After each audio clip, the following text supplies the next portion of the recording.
Mahirapan na ba makuha yung top speed na 100 pag nagra-rides ka mga dre? At mabagal na rin yung top speed mo? Tara, samahan nyo ako dito kay Motosay, i-upgrade natin yung top speed nyo. At saka i-tune na rin siya ng maayos mga dre.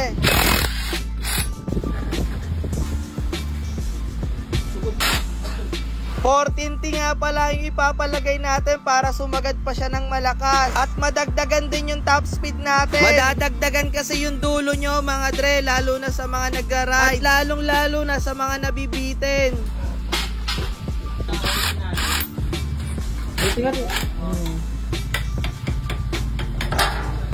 Yun o mga paps, meron tayo dito papalitan ng 14T. Ito kasi stock niya is 13T.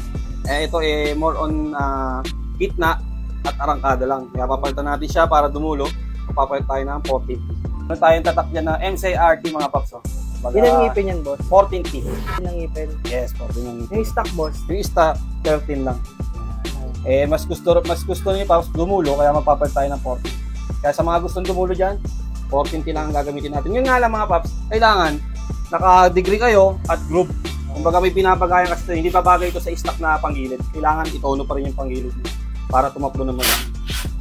Ito yung mga alternative kung ayaw mo magpakarga ng makina mga dre. Alam naman natin na napakamahal ng maintenance ng karga mga dre. Ito yung masasuggest ko sa inyo mga dre pag nabibitin na talaga kayo sa motor nyo. Sinibiti cleaning muna siya bago siya i-degree para malinis bago siya isalang sa machine. At pag may nakita kayong mga alon o warp sa pulley nyo mga dre, wag nyo agad papalitan ng bago. Pwede nyo pa siya ipa-degree. Kaya pang gawa ng paraan yon mga dre, kaya wag ka agad kayo bibili.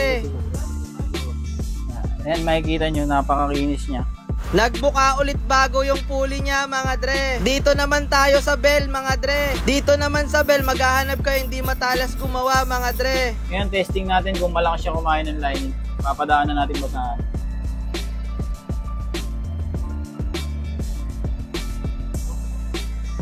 Ayan boss, walang punit.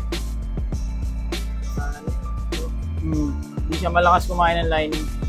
Kinakabit na nga pala yung 14T, tapos ipapakita ko sa inyo kung ilan yung madadagdag na top speed. Sa previous video ko mga dre, nakikita nyo naman sobrang lakas talaga. 14T lang yung gamit namin, tsaka yung CVT lang mga dre. At eto na mga dre, totono na siya ng straight 10.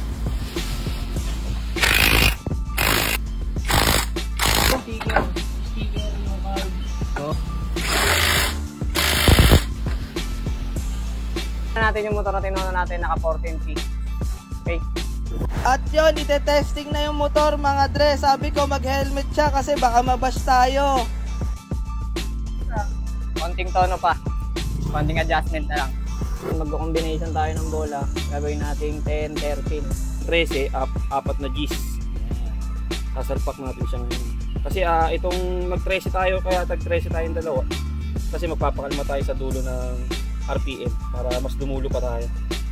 At nag-adjust sa bola mga dre para makuha yung timpla. Yon, saktong pagpag lang mga dre. Tingnan natin ulit yung ginawa natin bagong tono.